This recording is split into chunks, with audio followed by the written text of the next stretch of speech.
السلام عليكم ورحمة الله وبركاته. طلاب الشهادة الإعدادية، كل سنة وانتم طيبين. طلاب مؤمن الجهيني، عاملين ايه يا شباب؟ النهارده إن شاء الله يا شباب هناخد درس اسمه صيغة المبالغة. طلبتوه مننا وبنجهزه لكم يا أبطال، وعنينا ليكم وعنينا لكل طلاب الجهيني في كل مكان. ويلا بينا نتوكل على الله. صلي على الحبيب عشان ربنا يكرمنا بإذن الله تعالى. قال لك في البداية كتير مننا ما يعرفش يعني ايه صيغة مبالغة اصلا، والدنيا بتبقى واقعة منه. تعالى يا بطل هحل لك المشكلة. صيغة المبالغة يعني ايه يا مستر مؤمن صيغة المبالغة؟ هو انت ما خدتش بالك من كلمة حد يقول لك ده مبالغ فيه؟ دي حاجة مبالغة قوي. واحد داخل يشتري مثلا سوت يروح قايل لك ايه؟ لا ده بسعر مبالغ، يعني زيادة حبتين ثلاثة. طب ايه الكلام ده جيني؟ هو ده الكلام بتاعنا النهاردة. لما اجي اقول لك الولد صبر والولد صبور، في اختلاف بين صبر وصبور. قال لك صبر مرة واحدة عادي، حصل موقف فصبر. لكن الصبور ده مبالغ فيه على طول، دايما بيبقى ماله صبور، يعني حاجة بتحصل بإيه؟ بزيادة. عشان كده عايزك تقول معايا صيغة المبالغة حاجة بتحصل بزيادة. صيغة المبالغة حاجة بتحصل بزيادة. أما أجي أقول لك رحمة ولا رحيم، لا تقول لي اللي حصل أكتر إيه؟ رحيم. طب أجي أقول لك مثلا كرمة ولا كريم، لا هتقول لي كريم اكتر. يبقى الحاجه اللي هتحصل بزياده هي دي يا بطل صيغه الايه؟ المبالغه. بس مش هتطلعها كده عشوائي. يلا بينا نركز مع بعض ونعرفوا ايه هي اوزان صيغه المبالغه. طيب بصوا يا شباب،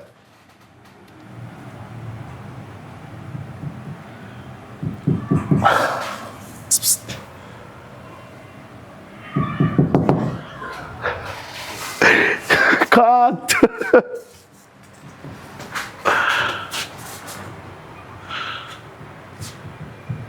بتكتب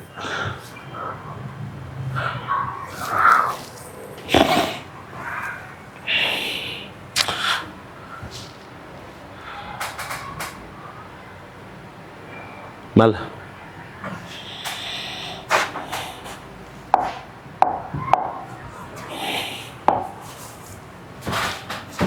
تقطع انت الحته دي؟ يلا بينا نعرفوا مع بعض ايه هي اوزان صيغه يا شباب المبالغه. اول حاجه انت عندك وزن اسمه وزن فاعول، وعندك وزن اسمه وزن فعيل، وفي فعال، وفي مفعال، وفي فاعل. يبقى انا عندي 5 اوزان: فاعول، فاعل، فعل، مفعل، فاعل، ها فاعول، ها فاعل، فعل، مفعل، فاعل. قال لك افتكر كده التركات دي: الواو قبل الاخر، الياء قبل الاخر، الالف قبل الاخر، الميم في الاول، الف في الاخر، 3 حروف. ركز، اللي انا عملته دلوقتي ده المفاتيح اللي هتحل بيها. قال لك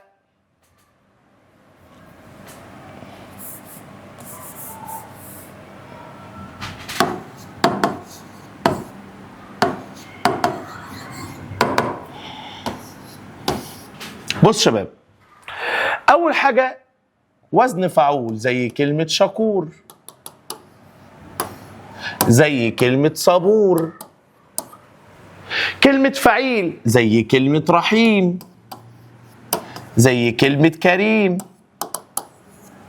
فعال زي وهاب او غفار. كلمه مفعال زي كلمه معطاء. فاعل زي حذر وفطن ويقظ.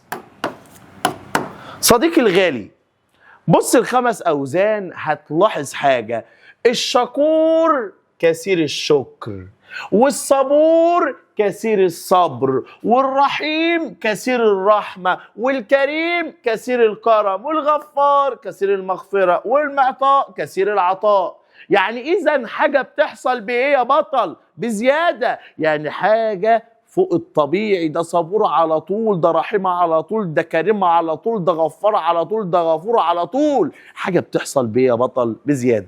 يبقى اوزانها فعول، فاعيل، فعل، مفعل، فاعل، ها فعول، ها فاعيل، فعل، مفعل، فاعل. دي اوزان صيغه ايه يا شباب؟ المبالغه. طب شباب، لو قبل الاخر، ركز معايا في التريكات دي، قبل الاخر واو على وزن فعول، قبل الاخر ياء على وزن فعيل، قبل الاخر الف على وزن فعال، اوله ميم قبل الاخر الف على وزن مفعال، 3 حروف على وزن ايه؟ فاعل. ولكن تعالى انقذك من كام حاجه تقع فيهم يا بطل. ايه هي يا مستر مؤمن؟ اول حاجه لما اجي اقول لك ذكي وكلمه قوي، اوعى تفكر ان دول يا بطل 3 حروف، دول 4. عرفت منين؟ قال لك لان هنا عندي تضعيف او شده زي ما بيقولوا، يبقى اذا ده على وزن فعيل وده على وزن ايه يا شباب؟ فعيل. لان الياء لو متضاعفه يبقى قبل الاخير ياء، والياء لو متضاعفه يبقى قبل الاخير ايه؟ ياء. وانا لسه قايل لك من دقيقه بالظبط اهو ان لو قبل الاخير ياء يبقى على وزن ايه؟ فعيل. نكمل مع بعض. دي الملحوظة الأولانية. الملحوظة الثانية، أنت عندك كلمة نذير وبشير صيغة مبالغة على وزن إيه؟ فعيل، ولكن احذر يا مولانا من فعلهم. نذير أنذر وبشير أبشر، عشان كده بقول لك خلي بالك، نذير وبشير على وزن فعيل، ولكن فعلهم أنذر وأبشر. اوعى تتلخبط فيهم في الامتحان. أول تركاية ذكي قوي، الياء عليها شدة يبقى الفعل 4 حروف قبل الآخر ياء فاعيل. نذير وبشير على وزن فاعيل، ولكن خلي بالك من أفعالهم أنذر أبشر. الله ينور عليك. مالكش دعوة بصوتي. يلا شباب بقى ناخد بالنا من الحكاية اللي هتحصل دلوقتي. أنا بقى دلوقتي عايز أحول الفعل لصيغة مبالغة. إيه اللي هيحصل بقى؟ ركز. كل اللي سيادتك هتعمله لو جاب لك الفعل 3 حروف، هنجرب قبل الآخر يا إما واو يا إما ياء يا إما ألف، يا نحط مين في الأول وألف قبل الإيه؟ الآخر. زي مثلا لو أنا جبت لك الفعل لعب، الفعل إيه؟ لعبة. خلي بالك يا شباب، الفعل لعبة أنا ثلاثي، هحط قبل الآخر إيه؟ واو يبقى لعوب، أحط ياء تبقى لعيب، هحط مثلا ألف يبقى لعاب ولا ملعاب. هبص بكل بساطة هلاحظ حاجة بسيطة جدا. إيه هي؟ إن مش هينفع كلمة ملعاب دي أصلا ولا لعاب أصلا، هي تبقى لعيب. يقول لك الواد ده ايه؟ الواد ده واد لعيب بيعرف يلعب كويس، يبقى صيغه ايه؟ مبالغه. زي مثلا كلمه غفره، عايز اعملها، اعمل ايه بقى؟ قبل الاخر واو يبقى ايه؟ غفور. تمشي صح. طب قبل الاخر الف، غفار. تمشي صح تمام. لكن قبل الراء مثلا ايه يا جماعه؟ احط ايه؟ ياء تبقى غفير. لا ما تمشيش، غيرت المعنى خالص. غفير ده ايه؟ ده واحد بيحرس عمار، صح كده؟ يقول لك ده غفير العمار، ده غفير السنتر، ده غفير مش عارف ايه. فالكلام ده طبعا ايه يا شباب؟ ما ينفعش. فاحنا بنجرب ايه؟ بنفس الطريقه دي. عشان كده بنقول لكم يا شباب ان صيغه المبالغه فعل بيحدث بايه؟ بكسره بكل بساطه. فعل بيحدث بزياده ل5 اوزان: فعول، فعيل، فعال، مفعال، فاعل. خلي بالك من التريكات اللي احنا اتكلمنا فيها، ذكي وقوي. خلي بالك برضه يا شباب زي ما قلنا نذير وبشير، خلي بالكم منها. درس صغير بسيط ما فيهوش اي مشاكل. كل سنه وانتم طيبين، اشوفكم على خير. استاذ مؤمن الجيل.